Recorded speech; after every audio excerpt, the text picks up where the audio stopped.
This morning, we will be getting some very vital information from all leading advocates and supporters of the ever-growing cannabis industry.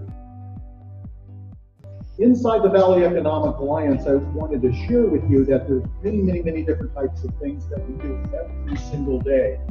And that is to help save jobs and help to go ahead and grow jobs. And Kenny, that you might have met in the parking lot, Kenny Broder, part of our staff, is working directly with Angela and Connie and Angela Teslakian on a project to help save jobs. In this last 6 months, we helped save 575 jobs and worked with well over 200 employees.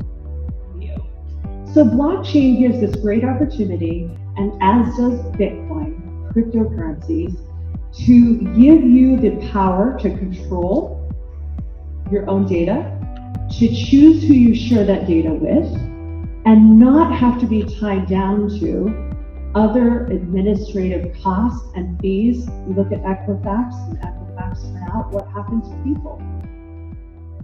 I implore you to make sure that you have good bookkeeping and record keeping so that we can help clients stay compliant. Because if you don't have the records, which many people in this business have now been in the past accustomed to taking very good records, it's the records that will help you now. So conceptually, the legalization and regulation of cannabis in the city of Los Angeles has been a challenge.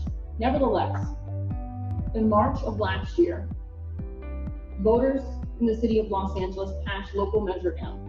And Local Measure M gave the city essentially three things: the full authority to regulate commercial cannabis activity in the city, a new tax structure for commercial cannabis activity in the city. Previously, we had taxed cannabis at 6%. We've lowered that tax to 5%. Measure M also designated an adult use tax of 10% of gross receipts. Different technologies, a combination of the two, ozone and RF energy, where RF stands for radio frequency. That may sound a little bit esoteric, but just think in terms of microwave energy. Everyone's familiar with microwave ovens. The only difference is a small change in the wavelength.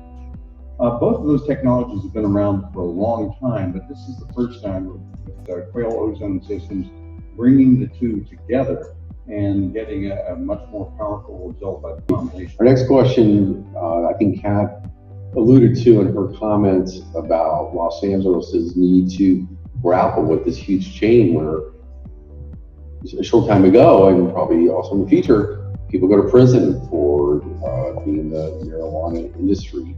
And so an audience member asked Kat several related questions in connection with Los Angeles' and Kat's expression of the desire to regulate this and tax it in a reasonable way.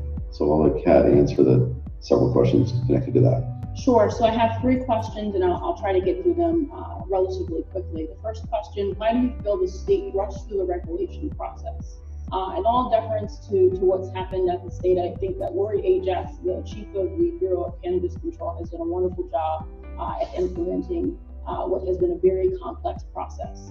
I think that, and this is the same for the city of Los Angeles, when